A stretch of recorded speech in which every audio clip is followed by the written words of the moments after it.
trade with you, but they don't know what you want to do for the most part. You're a new trader because you're not evidencing any confidence at all in what you're doing. So today I follow the yen. So I'm a spreader at heart, okay? I'm not doing anything in the yen bit, but I'm doing bonds against yen, all right? So if I have to pick out something to do, I'll be a 6 for 20.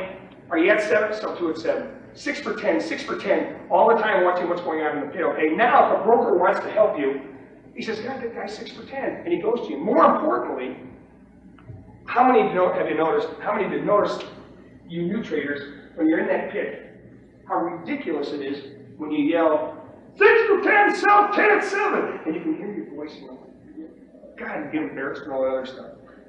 I don't get embarrassed anymore, but I did. When I first started trading, everybody thought I was bidding, if the number was 6, everybody thought I was bidding for 6, because I go, 6! And I hear my voice and I get nervous, okay? And I really wouldn't want to do it. No, 7 like that, and you get real quiet because you're embarrassed.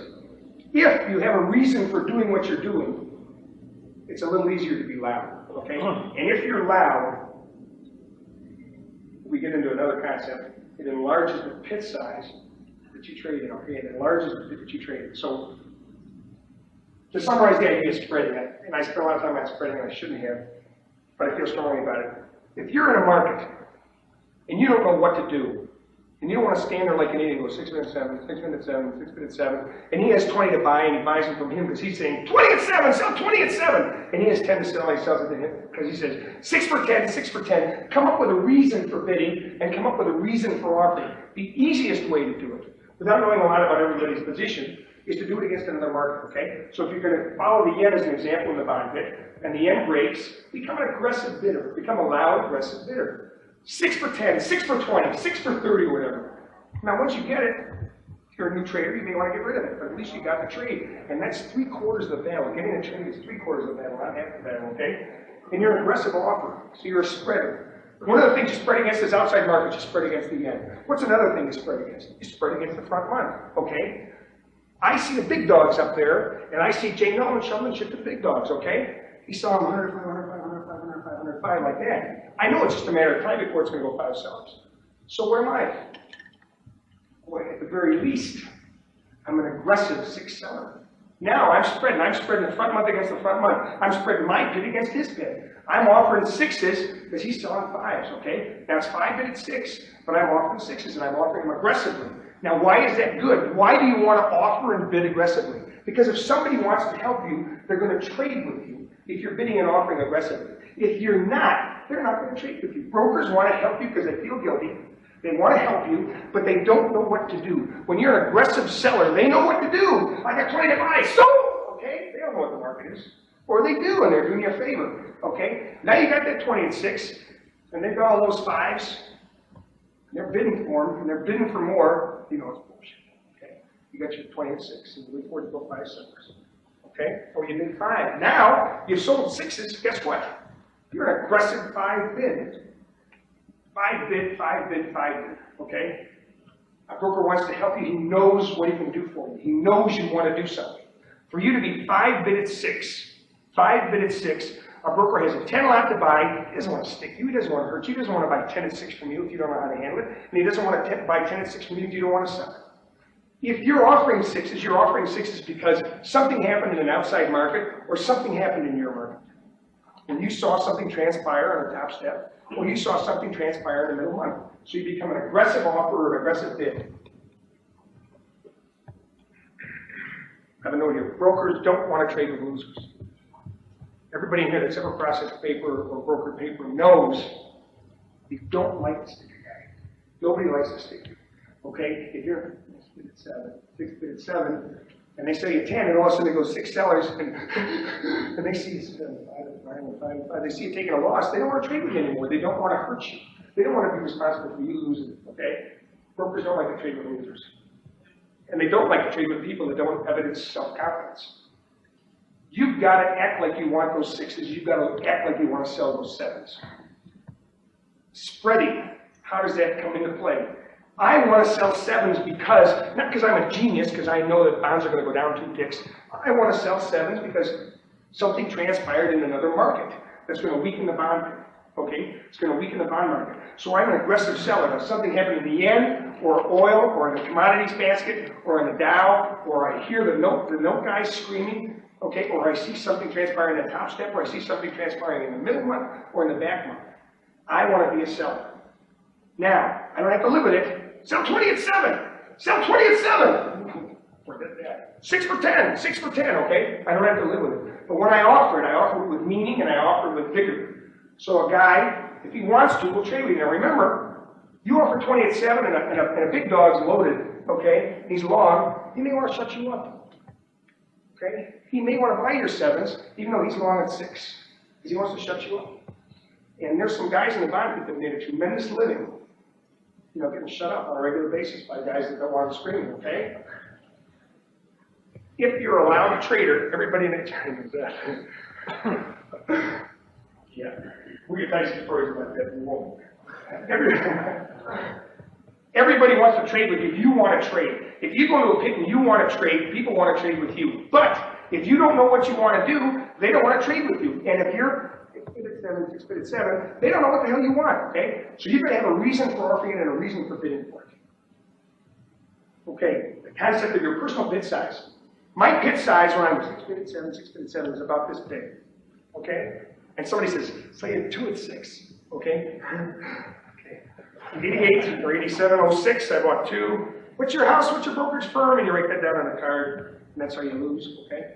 You write that down, okay? Now, starts to go 6 sellers. So, you go, so you want 6, you want 6, and these are my buddies, okay? Now, I bought 2 at 6, and I sold you 1, and I sold you 1. My bid size is still this big. Okay, I haven't done anything to enhance my pit size. You want to make more money, you trade in a larger pit. How large a pit can you trade in? You trade in a pit that goes from that corner all the way around to that corner. There's only one way to do that, and that's to be loud. Okay, it's not necessarily to be obnoxious, but that's to be loud. You're 6 for 10, 6 for 10, 6 for 10. Somebody over there, say a 10. Asshole, occasionally those connect. Say a 10, okay? Now you bought 10 at 6, okay? Now, God forbid it goes 6 sellers and you didn't get a chance to get out. It's 5 bid for 150. But all of a sudden there's a pretty good 6 offer. You're long 10 at 6. It's time for you to take your profit, or take your loss, okay? So it's time for you to take your loss. If I do this, 5 at 5, what have I done to enhance my position in the pit? Absolutely nothing. What have I done to increase my pit size? Nothing. I'm an asshole. My pit's this big. I bought 10 at 6, and I lost $312.50, and this guy loves me, and this guy loves me, because they get a little shot at making money, okay? What do? You're long 10 at 6, it's 6 sellers, it's time to sell. You pick somebody out, and you sell them 10, and you do it loud. And you pick somebody out that can help you. You don't sell it to the guy next to you. You look around the pit, okay, and there's a broker bidding for 50. Tom Burke, let's say, from Refco. Say a 10 at 5, okay?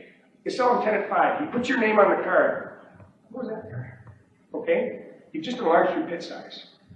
Something right happens. He's got discretion. He's a broker. He's an idiot. He's bought 10 at 5. I'll buy 40 at 6. Okay? As soon as you get up, you say, geez, now I'm showing 40 at 6. And they're 500 off at 6, okay? Now you're 5 for 40, 5 for 40. You just increased your pit size. Okay, the 5 bid grows. The 6 offer gets smaller. You're short 40 at 6. It's time to cover. You look around the pit when you have time. You look around the pit and you say, who can I buy these 6s from? Who can I give the edge up to that will come back and make it worth my while? Justin, I'll buy 40 at 6. Justin Owen. I'll buy 40 at 6. So, later on in the day, after you bought that 40 at 6, you went 5 sellers, 4 sellers, 3 sellers, 2 sellers. Justin Nolan thought you were taking a loss, but we're nice enough to look him up and give him the 40 ticks, okay? Later in the day, it's 2 bid at 3. Everybody in the world wants to buy 2s. You want to buy 2s because the yen's breaking you. 2 for 10, 2 for 10, 2 for 10. Hey, sell you 50. Thanks, Justin. Okay? It came back to help you because you enlarged your pit size. I can't emphasize this enough. Don't be a trader that has a small group of friends, okay, and you commiserate after work, and you say, God, we're not getting any trades, and whenever you get 2, he deserves 1, so you give him 1. Don't do that, okay? It's not fair to him, and it's not fair to you. When you trade with every corner of the pit, and when you take a loss, or when you take a profit, and we'll talk about that, okay? When it's time to take a loss, and when it's time to take a profit. When you take a loss and you take a profit, take advantage of it. You have a position on it. When you have a position on, you use that to your advantage. You enlarge your pit. This is the most important part of the commodities business for the traders. When you get a trade, and you have to get out, and everybody has to get out of that trade sometime, okay, or else the clearing firm will get you out of it eventually. When you have to get out, take advantage of it, okay? Give it to somebody that can come back and help you. Now, I'm a broker.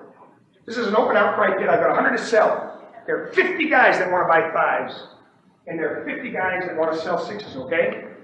By the rules, I have 100 to sell. I don't have to say, so I'm the 5, and the first guy to say sold gets them. Okay, I'm a broker, and I sprinkle fairy dust on people. So you 20, so you 20, so you 20, so you 20, so you 20. And the customer gets the fill that he deserves, and the broker does his job. Now, the broker has exercised judgment, okay? The broker has decided to sprinkle fairy dust on somebody because at some point in time, when that guy has a big position on, and this broker goes sellers into it, and his house expects it, he expects that guy to come back to him to take him out when that guy has an opportunity to take out anybody in the place, okay? It goes both ways, all right? Enlarge the size of your pit, and do it by taking advantage of your position. And the way you take advantage of your position is, you know, you're long at 5, and it's time for you to get out at 5, get out with the right people. And make sure when you get out loud, okay? The alpha guys, God bless them, do a tremendous job of getting out. You know, the alpha guys buy 5s, 1,000, 1,000, 2,000, 3, and they're out at 5, and they let everybody know. When they get out at 5, they don't go sell your 10. Sell 10 at 5! And 75 people try and tear their face off to get the trade, okay? But it helps them in the long run.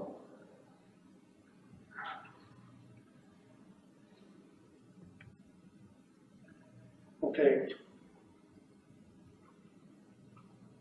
This is why we're charging you $500 for this one, so I'm going to talk about it right now, okay? I'm going to talk about transition trading. This all falls under the heading of how do I get trades? You get trades by being a transition trader. First of all, you get trades by being a spreader, okay? You're a spreader, you're trading against other markets, you're bidding with a reason to buy, you're offering with a reason to sell. This is when you don't have a position on and you're initiating a position, okay?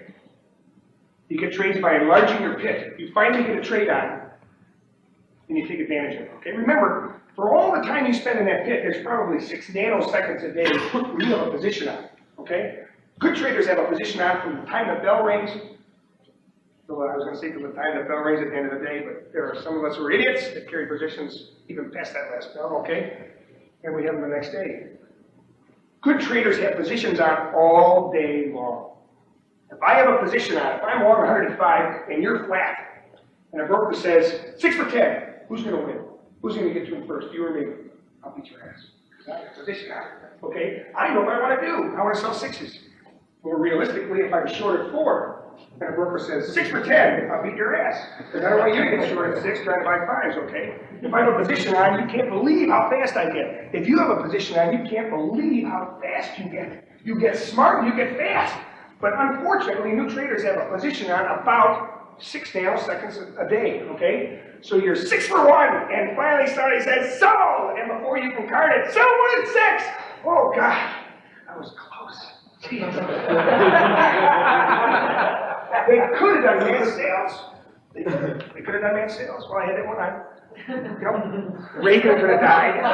Bush could have died. Think about it. All that stuff could have happened. The champs could have decided to sell their entire portfolio while I had it on, but I got out. I got out. Thank God. Now, 3.5 hours later, 2 for 1, sold, still 1 at 2, I'm out. Oh God, they could have done it again. Okay. Now, you want to have a position on all day long.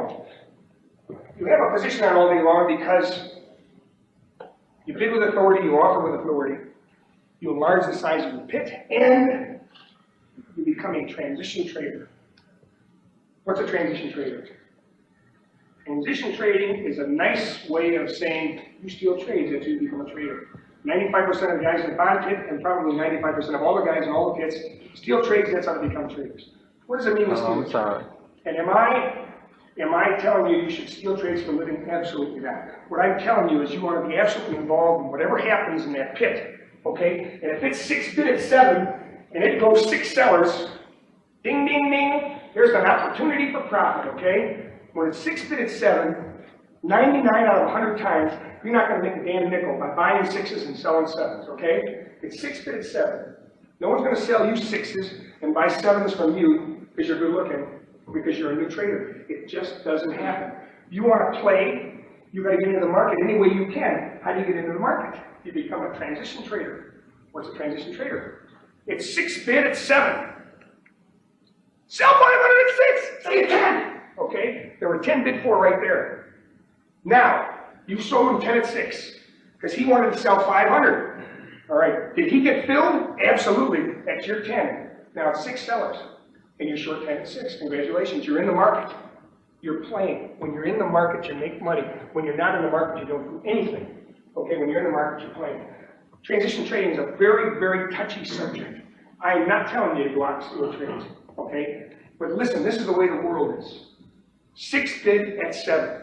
One of the big dogs says, sell 200 at 6, and you like it. Okay, you think it's a good idea, and he's bidding for 25. So, did he get his? He sure did. These are yours. Did he not get his? Hey, I'll buy 25.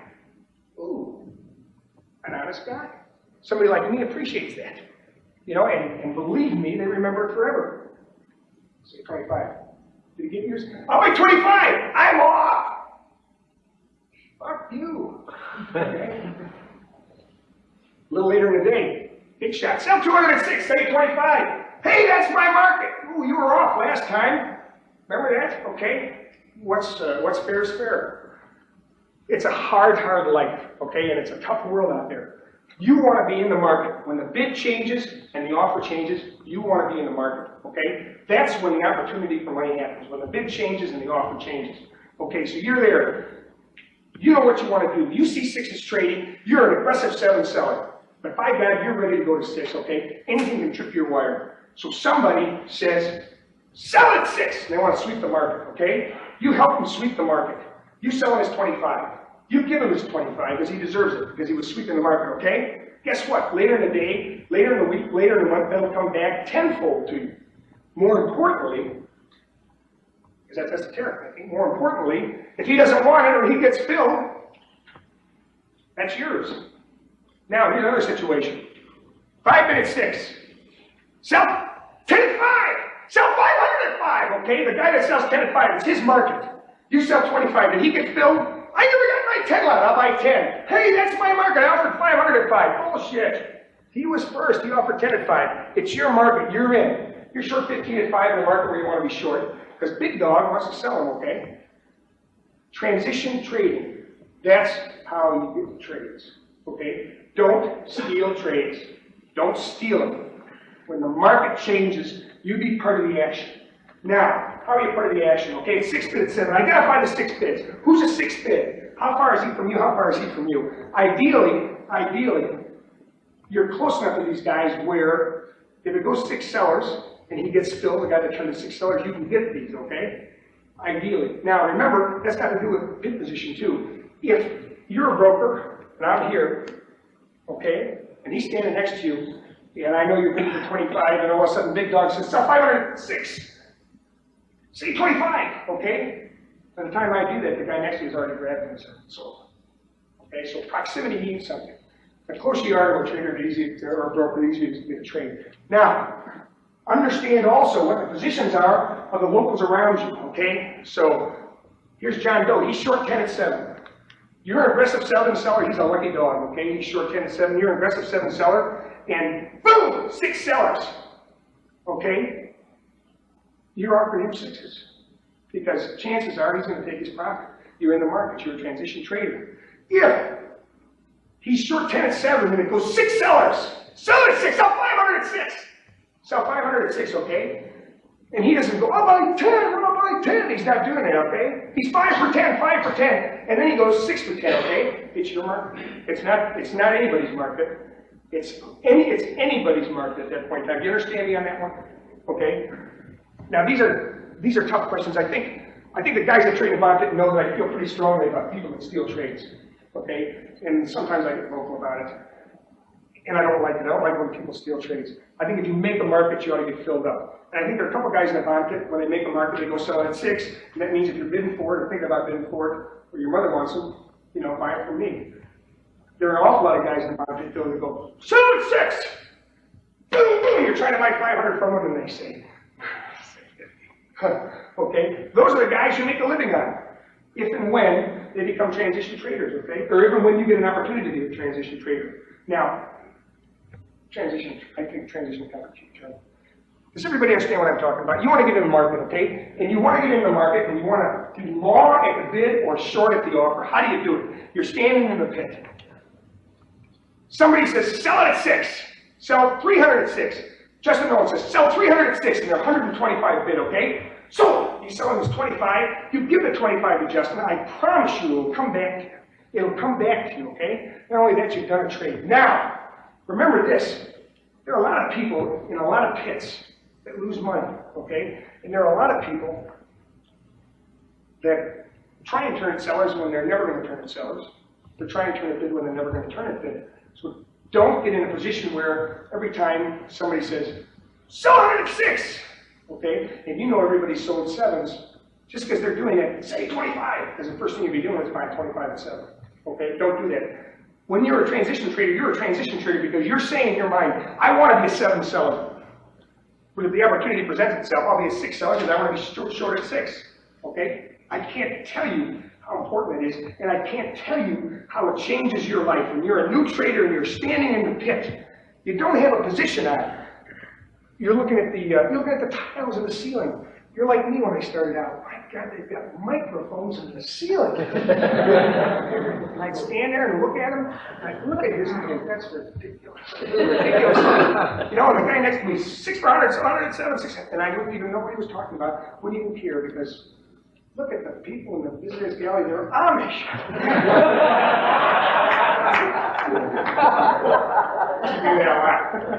Amish people cost me a lot of money. They're interesting. Wow, look at that. Okay. You want to be in the market. When it's 6 bid at 7 for 3 hours in any pit, I don't care how strong you are mentally, it's tough to keep involved. Okay, but if it's 6 bid, 6 hours, 5 hours, 4 hours, 4 bid, 5 bid, 6 bid, sell at 6, sell at 5, 6 bid, 7 bid, 8 bid, 10 bid, Charlie's going 14 bid to cover his shorts. Okay, that's fun, right? That's fun. But it's not fun if you're, it's 6 sell, oh, it's 5 sell, it's 4 sell, it's 6 bid, oh boy, this is great. You go home, hey, I was working, it was incredible. It was 6 sellers and 5 sellers. That's no good. You want to play. How do you play? You play by being a transition trader.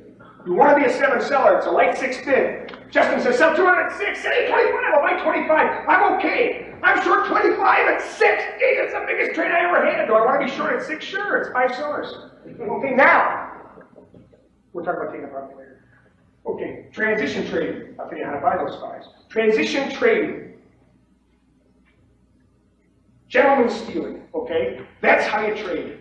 That's how you get in fast. And that's how you keep your interest peaked.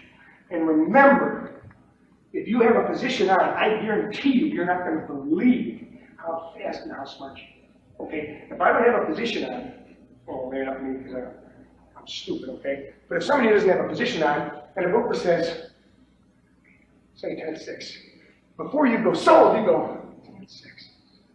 Who's offering those 7s? Well, I want to be long at 6. What's the end doing? What are those guys over in the root pit doing? Do I want to be long at 6? What do I think about this number coming out next Wednesday? Do I want to be long at 6? You've got 17 variables you got to think about. Do I want to be long at 6? Okay, if you're short 10 at 7, you can't imagine how fast you say sold. If you're an aggressive bidder because another market is doing something, the yen's breaking, you can't imagine, and a 6 is a half edge, you can't imagine how fast you are. So, okay?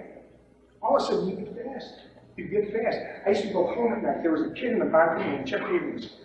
Jeff is no longer with us because but his losses run too far, and we'll talk about that, okay? But Jeff was the fastest human being in the commodities business, and I've seen them all.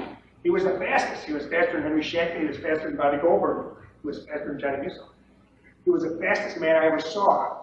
And I always went home at night and I'd say, you know, I can be a commodities trader. I think I can make money. Except there's this guy, Jeff Abrams, and Jesus, is he fast? Every time they offer it, he buys. Every time they bid it, he sells it. And he's fast, and he spreads, and he scalps, and he does everything, and he's so fast. And I'll be standing next to him, and I'll say to myself, and I'll tell my wife this, I know I want to buy 6s. I know I want to buy 6s. And he'll be short at 7. And the broker will sell 50 at 6. And we'll both go, sold! And he beat me every time because he had a position on. When you have a position on, you get fast. You get fast and real fast, okay?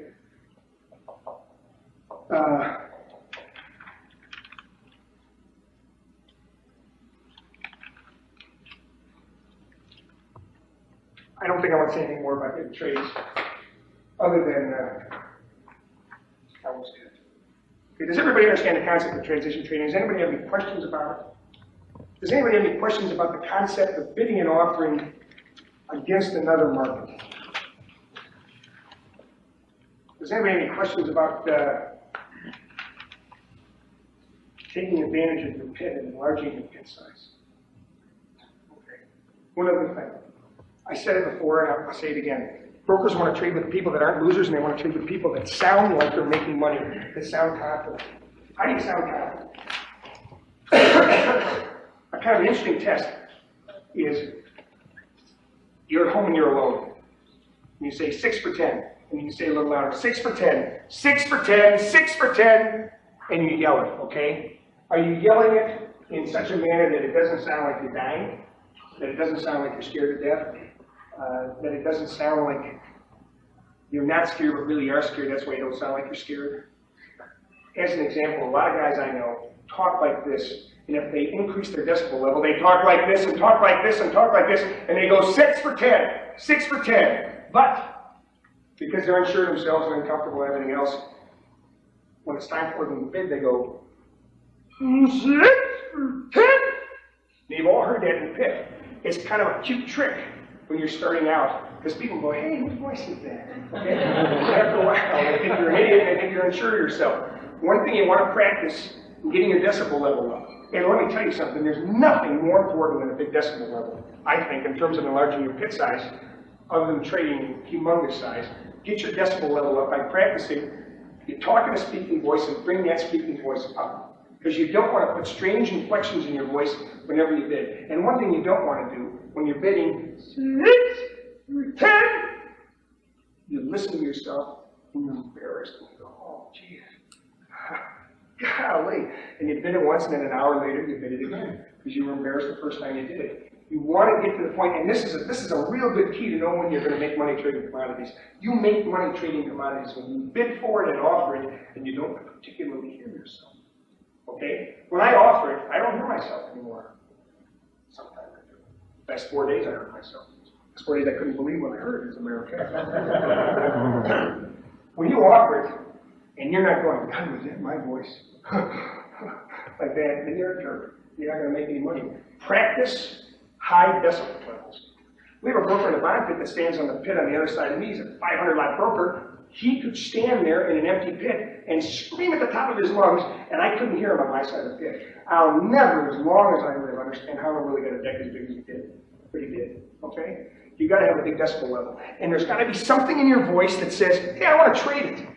Part of it is, come on, try and hurt me. That's part of it. There are guys in our pit, there are guys in every pit that people trade with just because you want to hurt them. There's a guy in a bond pit named Dave Garland, some of you guys know, okay? Dave Garland doesn't say solid 6, he says, solid 6!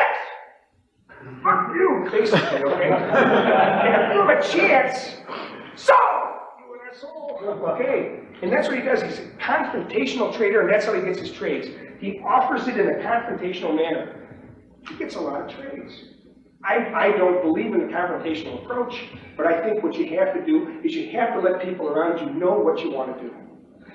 You want to buy 6s. Why do you want to buy 6s? Because you know they've been buying, or the whole pit's short at 7, or the whole pit's short at 8, or the whole pit's short at 5. You want to buy 6s. The outside markets tell you want to buy 6s. So you say, I want to buy 6s, okay? And when you bid that, you say that with the inflection in your voice, or I want to sell 7s. And the inflection in your voice is confident and loud. Pete Besser's a bond trader. He's a great bond trader. He stands 3 steps down, and his pit goes from corner to corner to corner because everybody can hear Pete. And by God, those brokers say, I want to trade with Pete because he bids and offers all day long. Now, Peter did have fast cash streams. Everybody know about the cash stream in the bond pit, just for the guys that trade bonds. Everybody understands the cash stream in the bond pit. You've got to understand it, okay? It's a screen in the corner like this. and it has 20 different issues. And the issue we look at is way down here in the right-hand corner. It's a long bond, okay? And it has a bid on a long bond and an offer. And when somebody in the cash market says, I'll take that offer, which is bullish for bonds, okay, you see a TAK for take. Or if somebody says, I'll hit that bid, you see an HIT here, meaning they hit that bid. Now in the old days, when we had a fast screen, which reported that stuff almost instantaneously, a guy like Pete Besser made a living trading off the cash screen. Pete was 6 bid at 7, and they hit cash. Sell 10 at 7, sell 10 at 7, sell 10 at 7. And there was one lone 6 bid, because all the other 6 bids had been taken, and Peter would take it. Now, 6 sellers, and Pete was short at 6. He made a tremendous living because he followed the cash screen. Unfortunately, the cash screen we follow in the bond market now is a slow cash screen. There's a delay of up to 45 seconds between the time the trade occurs and it occurs on our screen. But I'll tell you, there was a time when they trade the equivalent of 14 bonds on that cash screen, and Tommy Baldwin would sell 500 bonds in our pit against that cash screen. Because, like I said, with the tail, cash is the dog, okay? And the tail don't wag the dog wags the tail. And they were spreading, everybody spreads. Guys that trade bonds, you know, the guys on the outside, they trade against cash. They know what's going on, okay, in the cash market. And this was our little glimpse into the cash market, and this is how a scalper, which is a hard thing to be. I'm 6 bid at 7, do anything to me. You can't hurt me because I'm 6 bid at 7. If you sell me 6s, I'll get rid of them at 6. If you buy 7s from me, I'll buy 7s and scratch the trade. You can't hurt me. That's a nice concept, but it's hard. It's hard to get trades because your voice indicates you're uncertain. And you're 6 bid at 7, and the broker says, sell you 10 at 6, you always hesitate because you really don't know if you want to buy 6s or not. You got to have a reason for bidding and a reason for offering. And transition trading. And I hope everybody understands that concept. And once again, because you know I feel strongly about this, okay? I feel strongly about honor. I'm not talking about stealing trades. I'm talking about being in the market, okay? If it's 6 bid at 7 and it goes 6 sellers, you want to be part of the 6 sellers. You want to sell 6s if that's a good deal. Or you want to be a 5 bid right in their face.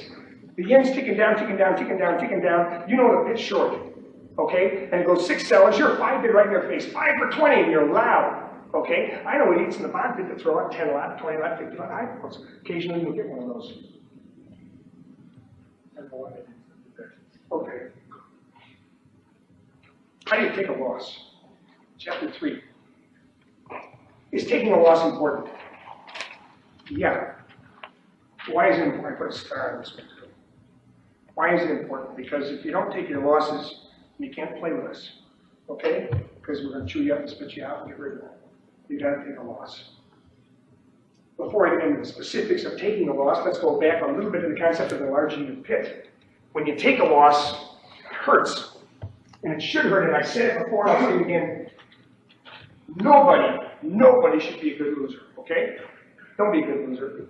It doesn't sit right with you. It doesn't look good on you, and it isn't good for the people you love. Don't be a good loser, okay? But when you have to take a loss, take it. Take it like a man or a woman, okay? And take advantage of it, and make sure that the loss you take comes back and helps you out later. So I'm long 10 at 6. It goes 6 sellers. It's time for me to get out, because I'm not going to sell 6s. Now, I'm long 10 at 6, and it's 5 bid at 6, and I'm an aggressive 6 seller, and everybody that knows me knows I want to sell 6s, and they can hear it in my voice, and they know damn well I'll sell 6s, and I want to sell them doubly bad because I'm long at 6, but I'm not going to sell them at 6. It just isn't meant to be, okay? So I have to sell 10 at 5. Don't sing at 5. Sing at 5. Don't do that. Do not do that. Pick somebody out, if you have that kind of time, and take advantage of it. When you take a loss, use it to your advantage. It's a very easy concept. Use it to your advantage. Use it by selling it to people that will come back to you, okay? There are locals in our pit, as an example. There are locals in the bean pit. There are locals in almost every pit that are locals, but really aren't locals. To a certain extent, they act like brokers. I remember the first time I ever talked to anybody at Goldberg, I'd been in the business 4 years, and I gave a little thing on spreading. And somebody said, well, why are you talking about spreading? I said, well, because I spread. Well, I thought you were a broker. They did. They thought I was a broker. And a lot of people still become a broker, okay, because I give up the edge too much. But that means if you want to get out, you probably want to go to a local like me that will come back to you. And I'm not saying me, go to a local that trades size, okay? They can help you at some point in time, okay? People scratch other people's backs. It's 5 bid at 6, you're long at 6, you got to sell 10 at 5. Take advantage of it. Sell it to somebody that will come back and help you at a later date. Because by God, the $312.50 is gone. It's gone forever. Okay? It's not like spreading. When you actually spread one month against another month, the first tick is on the house. If I blow a spread and don't do it right, I want to buy 16s, and I buy 17s, well, I still haven't lost the money because I still have a chance to come back and sell 17s as a spreader. When I scalp, and I lose that first tick, and that's all we're talking about today is scalp, basically, okay? And I lose that first tick, by God, it's gone, and it's gone forever. Unless I can plant a seed, so I plant a seed, okay? I enlarge my pit size, and I sell that 10 lot to somebody that can help me. When do you get out? When you get out of the trade, you get out first of all, you get out when it's no more fun, okay? When you're standing in a pit, you're long at 6, and your stomach's tight, and it's 5 bid at 6, and it's not fun, get out. Get out of the trade. It isn't fun, it isn't neat. Go do something else, okay? Go do another trade. Get out when it's not fun. Sometimes, when you're long at 6, and it's trading 6, but you want to hang on to this one, there may be somebody you want to sell it to that will be your advantage. There may be a broker there with discretion on an order. And as everybody, you're all traders, you know what it means when they go like this, don't you? You know what it means when the desk goes like this to the broker? That means I'm giving you 1 tick discretion, okay? So you're 6 for 50, but you can go up to 7, all right? So I'm a broker, and I got 50 to buy. Somebody sells me 10 at 6. I go to 7. By the rules, I don't have to go back to him, but as a matter of etiquette, who do I go back to? The guy that sold me 6s, okay? Now, you wanted to be long at 6, the rule wants to sell it at 7.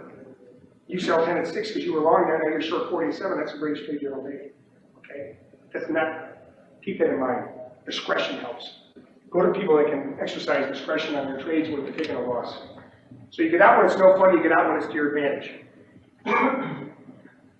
When you walk into that pit, before you start the day, you say, okay, I want to trade with fluidity, I want to trade with charisma, I want to trade with style, I want to knock their socks off. But I got to have some rules, okay, because you can't imagine how fast those losses mount up if you don't have rules. So you walk into that pit and you say, all right, I don't want to be an alpha trader, I don't want to buy it at 6 and count to 3 and sell it at 6, but by God, I want to have some rules. The easiest rule for everybody to follow is, in any pit, if you're long at a certain price, and you were too slow to get out before it went sellers, take a deep breath, sell it a tick lower, okay? It's a 1 tick loss. That's being mechanical. You forget about the trade, you put it in your pocket, and you go on to your next trade. Do I believe in that? Absolutely not. Do I think you ought to do as a new trader? Absolutely, okay? I believe you ought to handle every trade individually. Here's how you handle a trade, okay? I'm long at 6. It's 6 sellers, 5 bid. If I had my druthers, what could I do? And we all play that game when we stand in the pit, I think. I know I do. I say to myself, it's 5 bid at 6. Boy, I wish I got my 500. I really like it, okay? So if I'm long 50 at 6 and it's 6 sellers, I'm probably not going to beat my 50 at 5 right away, okay? There's going to have to be a reason for me to go sellers. Now, we'll get around to this, but there are probably 20 reasons why you should sell it at 5, and I think we ought to talk about those, okay? But the first thing to remember is when you walk into that pit, you want to have style, you want to have charisma, and you want to be your own man, and believe me, I don't understand for the life of me why anybody would want to be a commodities trader, given the publicity we've gotten and some of the conditions we work under. With one exception, you want to make money, okay? So we're here to make money. And that's an important thing to remember. When you walk into that pit, there's not going to be any psychic reinforcement. No one's going to come up to you and say, Charlie trader. No? And you don't give a shit if they do, because if it isn't in your statement, you can't eat it, okay? I know when I started out, I lived for the moments when somebody would come over and say, hey, nice trade. You know? Oh, God, that's great. It was like checking your personnel file. Nobody cares about that anymore, okay? You are independent operators. You're sleazeballs and slime bags, and your neighbors think you cheat. Okay? You think that you take advantage of them every time they put an order in. You think that they think you've stolen from their aunt. You're here for one reason and one reason only. You are economic animals. That's all we are. Now, I like to think we're more than that, okay? I like to think we do our job. I like to think we provide service, which we do, but we are economic animals. When it all gets down to it, there's no personnel file anywhere that says, Charlie was a good guy on this day, he was a bad guy on that day. You know, like Manning is my trading statement. Charlie was an asshole on this day, and he was a good guy on that day, okay? The only thing that we really relate to is our trading statements. You walk into that pit, you're there. There isn't any more glamour associated with being a commodities trader. That all went out the window and all of a sudden, guys, okay? You are a commodities trader because you want to make money. So when you walk in that pit, you got to have some rules. One of the things you got to do when you walk in that pit is you got to say, I got to be mechanical. Now you have to set your limitations, okay? I think an excellent way for a new trader to start is, I'm not taking anything more than a one-tick loss. Okay? Because if I don't take anything more than a one-tick loss, I'm always going to have enough money to come back tomorrow. And that's the name of this game. The name of this game is, no matter how badly I did today, I took my losses in a manner that was good enough so that I can come back tomorrow. So keep that in mind, okay? So for a new trader, you're long at 6, it's 6 sellers, you take a deep breath, you think about it, can you get out at 6? Probably not. Because you're a new trader, not going to trade with you anyways. 100 could trade at 6, 200 could trade at 6, 400 could trade at 6, and they probably won't trade with you. Get out at 5, okay? Now don't shut up for the rest of the day.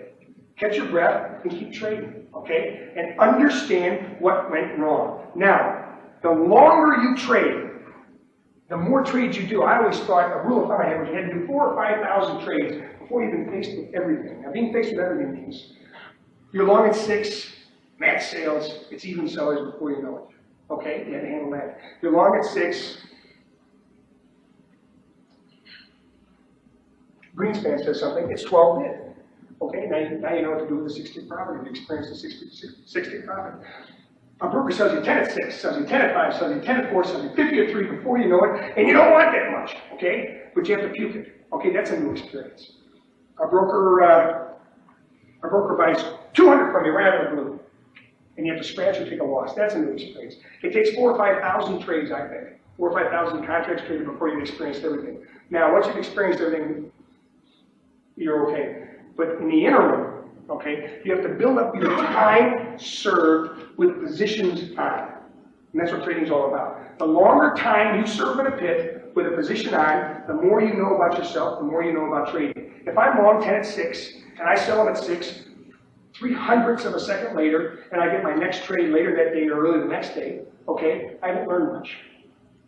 I was long at 6 and I got out at 6. Why'd you get out at 6? Because there was 6, I didn't want to take a loss. Okay? When you get to the point where you have a position on, and you can actually say, I'm long at 6, who's bidding, who's offering, what's it trading, do I want to be long at 6, what are the outside markets doing, and you know your mind works very quickly. When you're long at 6, and you can work that quickly where you understand the 17 variables involved in trading, okay, or 20 variables involved, then you're okay. The only way you get to that position is when you have a position on, because I'm telling you something, people's personalities change. You could be a Phi Beta Kappa, and somebody says, say, 23, and you become an idiot. An absolute idiot. You're on 23. Me? Me? What's the market trading? And you look at the board to see if the market's really 3 bid at 4, as you look at it, and you just absolutely forget everything you've ever learned.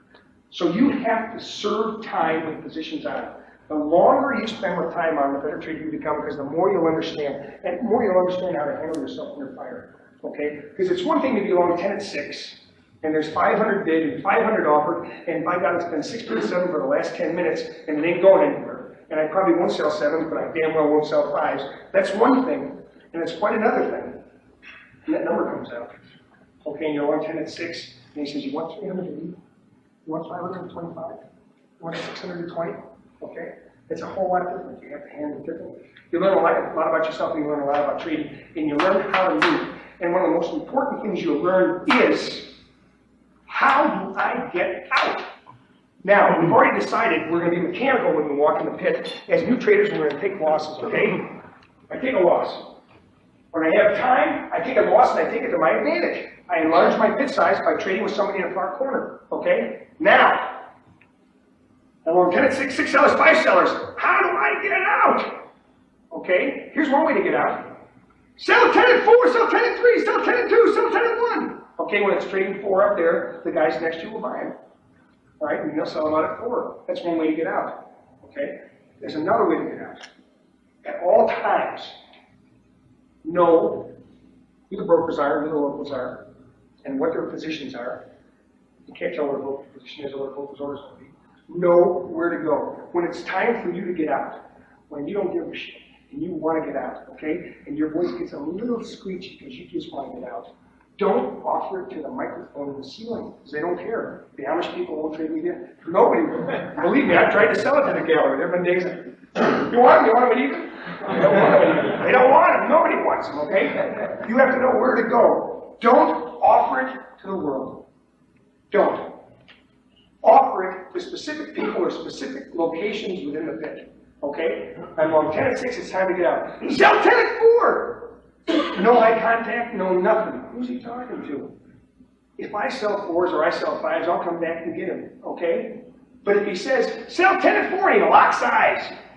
Man, I know I can't sell 4 because he offered me 10 at 4, okay? So you're out of the ballgame, okay? And if you're a big trader, you might just want to buy 10 at 4, all right? Or if you're a broker, you may have 10 to buy. Or you may go like that. And you show me where it's happening, okay? But you have to make eye contact, and you make eye contact with as many people as you can, as quickly as you can. Sell 10 at 4! Okay, and I just took this row out of the game, okay? But if I go, sell 10 at 4, nobody in this room gives a shit, okay? They want to sell 10 at 5 so they can buy my 10 at 4. So when it's time to puke, make eye contact, okay? When it's time to get out and get out fast, know where you're going. Know where the paper is.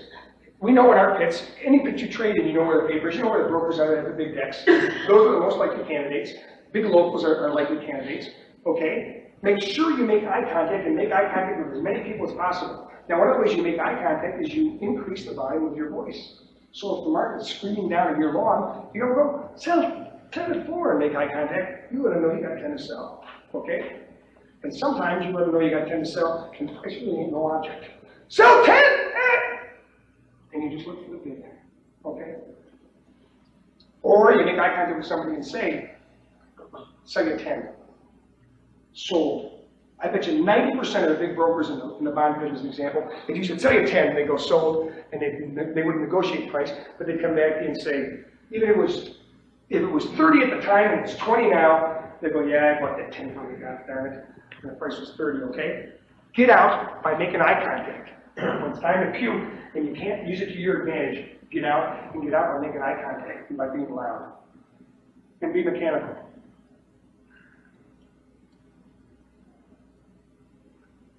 One technique is hard to follow, but remember this.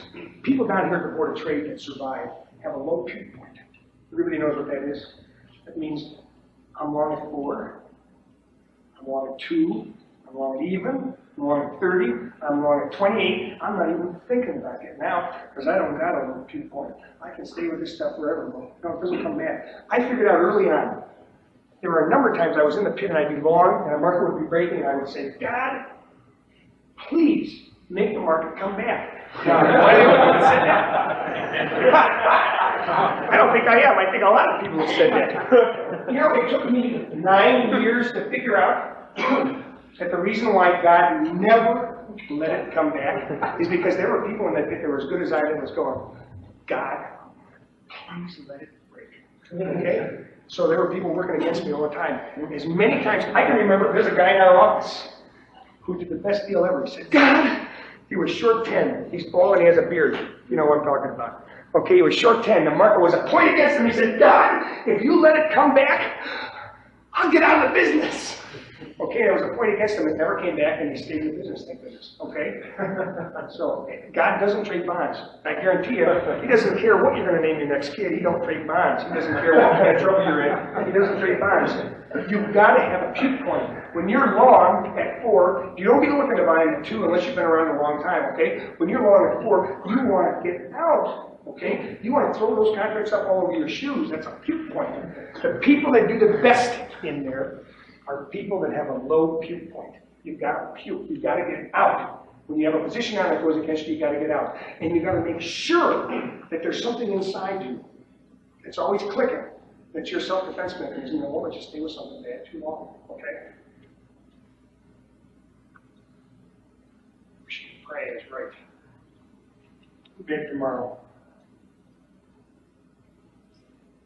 Okay, part of taking a loss is being able to determine at the time you have a position on, are you short with all the other idiots?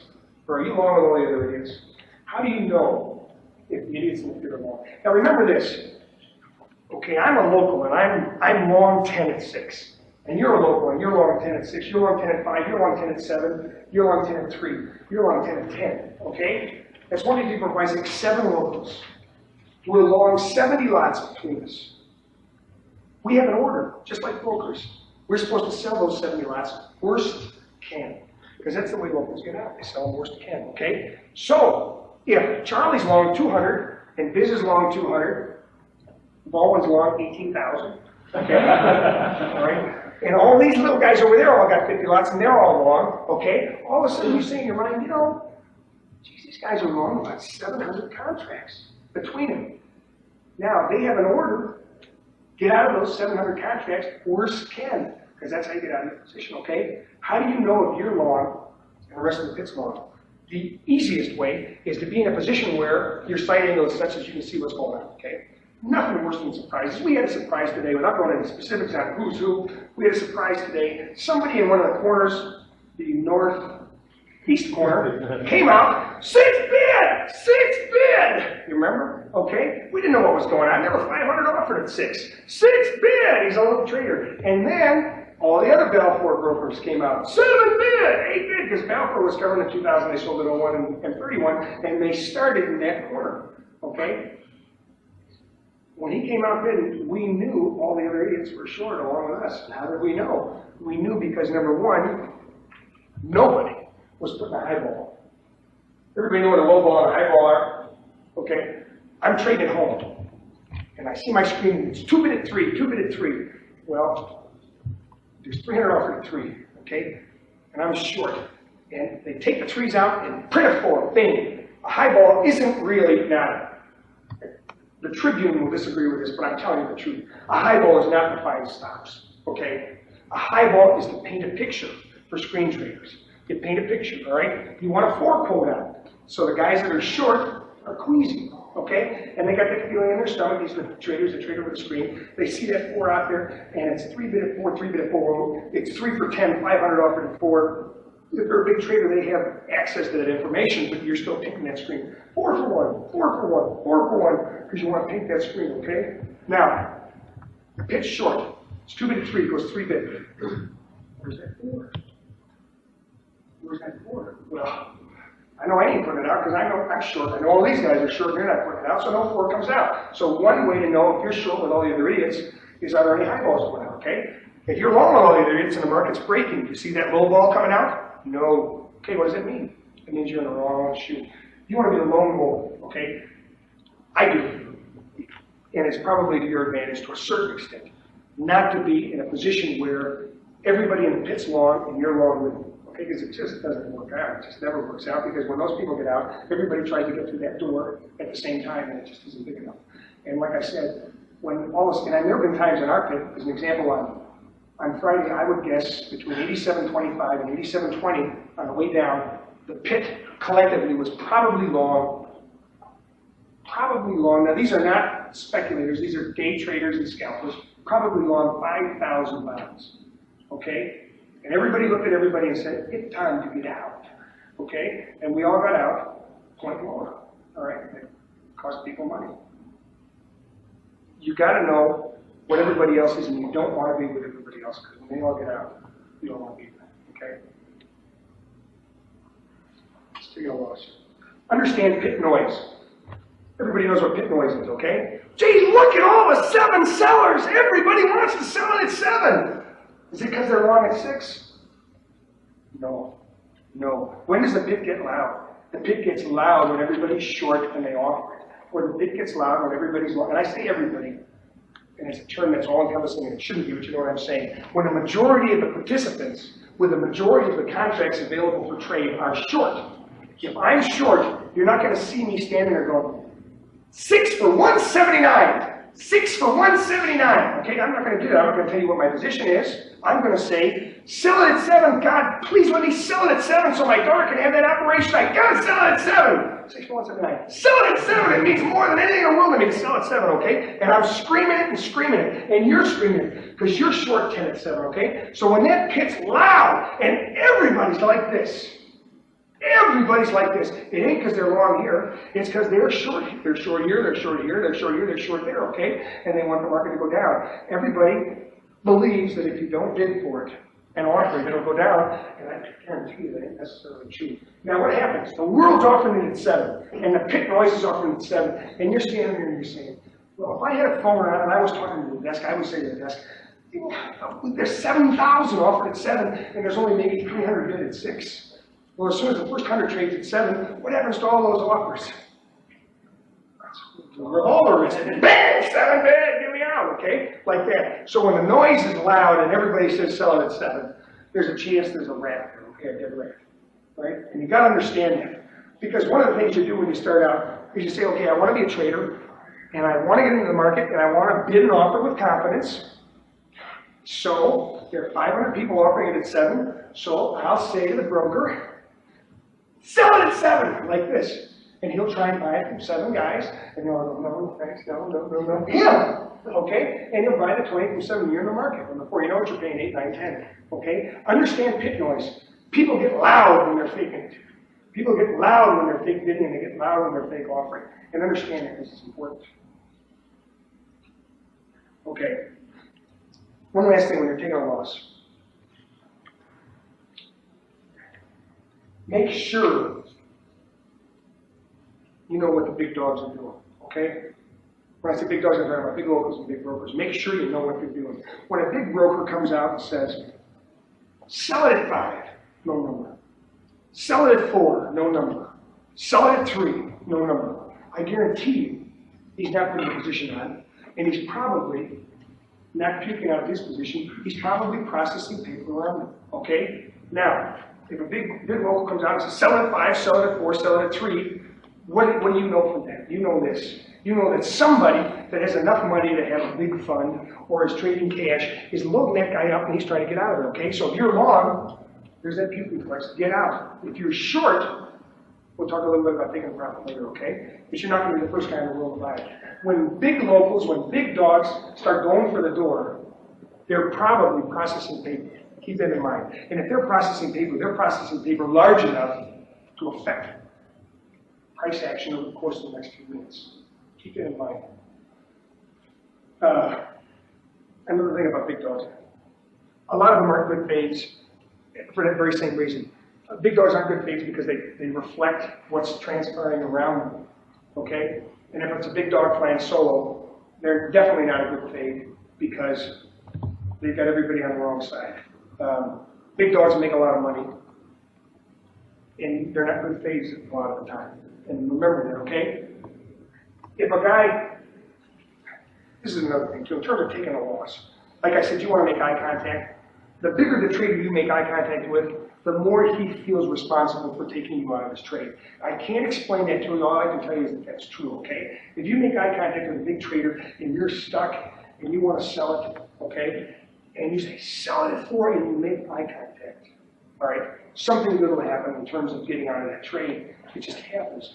But when you're trying to initiate a position, a lot of times it doesn't make a lot of sense to fade a big dog, particularly when he starts the big gap. Okay, now big gaps. Today in the market, we had a big dog go, sell it at 5, sell it at 4. You didn't want to buy 5s, and you didn't want to buy 4s. When he said, sell it at 3, he said, on your mark. Get set. And if he had said, sell it at 2, you would have said, you got it, okay? Don't fade a big dog when he starts his show. You want to fade a big dog at the end of the show. In terms of taking a loss, and again, this is all in the context of taking a loss. Does everybody understand about big dogs? You know what I'm saying when I say big dogs? I'm talking about big traders and big brokers. Big traders simply reflect the action of the paper around them. When a trader, and this is 99 out of 100 times, when a large trader, a 200, 500 lot trader, starts selling it, okay? He's selling it because he's getting it. He's not selling it because he's getting out of his position. He's selling it because he's getting it from somewhere and he wants to put it out on the market and get out of it, okay? Those are pretty bad fades. And in terms of taking a profit, you're going to be slow in terms of taking advantage of that, okay? If somebody starts getting momentum, you know, there are rules of thumb, and everybody has a different rule of thumb for their pit. In our pit, in the bond pit as an example, somebody tell me, how many ticks does it take to move 2,000 bonds in a relatively normal market? Maximum 4. Okay? If you move 2,000 bonds, maximum 4 ticks. That means they got a big order, they want to sell 2,000. Stack sold 2,500 between 22 and 18 the other day. when he starts his show at 22, you don't want to get involved. When it's 20 sellers, 19 sellers, 18 sellers, you want to be an aggressive, we talked about being aggressive offer, aggressive bid. You don't want to necessarily be an aggressive bid, okay? How many ticks does it take to sell 500 buys on a bid? Typically takes a tick, okay? If you see a broker, now, if you see a broker sell it to a local, sell 500 to a local, okay? If you're long at 5 and you see a broker and it's 5 sellers, and you see a broker sell 500 to a local, what is your first action if you're long at 5? You say, thanks for having me, I want to get out, okay? And you get out, and you get out any way you can. And you don't necessarily make eye contact with the broker that just bought the 500, okay? But you make eye contact with somebody and you get out. Now, the thing that happens when you're down in the middle of a pit, and this is why I'm not a real big fan of going to a pit that's well populated, when you're down in the middle of a pit, you have your sight angle, okay, and you know exactly what they're doing from there to there. But behind you, they're doing stuff you never dreamed they were doing, and it's going to come raining down on you. And those brokers aren't necessarily going to pound on you. The people that are going to pound on you are the locals that stand on a step above you, okay? So you don't see what's going on, so you're an aggressive forward bid because the end's breaking, and the local behind you, boom, so how many do you want? And he's a 10-lot trader, and you know something's wrong. He saw something you didn't see, okay? So that's why you've got to be in a pit where you have a good sight angle. At night, 99% of those positions in the bottom at night have good sight angles. You see just about everything that goes on. So, unfortunately, that's what's on. In terms of taking a loss, okay? If you want to talk about trading in graduate school terms, okay? 400 level courses, when do I reverse? Okay, I'm long at 5. Long 10 at 5, when do I sell 20 at 4 to reverse? You sell 20 at 4 to reverse when you become a damn good trader, okay? I would not recommend anybody that's just starting out, that's filling out the capital base, to be a reversal. When you get out of a trade, nothing worse than being long 10 at 5, sell 20 at 4 by 10 at 5. You just turn a 10 tick loss into a 20 tick loss, and believe me, it happens, you know it happens. Everybody's seen it happen, okay? When you're long 10 at 5 until you've had X number of hours in the pit with a position on, like I said, you become an idiot, okay? So you're long 10 at 5 and you're an idiot, and you're looking for 4s, okay? And you're mad, and you say, well, by God, look how big that 5 offer is. And it's pit noise, it's not a legitimate offer, but you're an idiot, so you don't even know that. You say, well, I can get this money back, I'll see you at 20 at 4. Or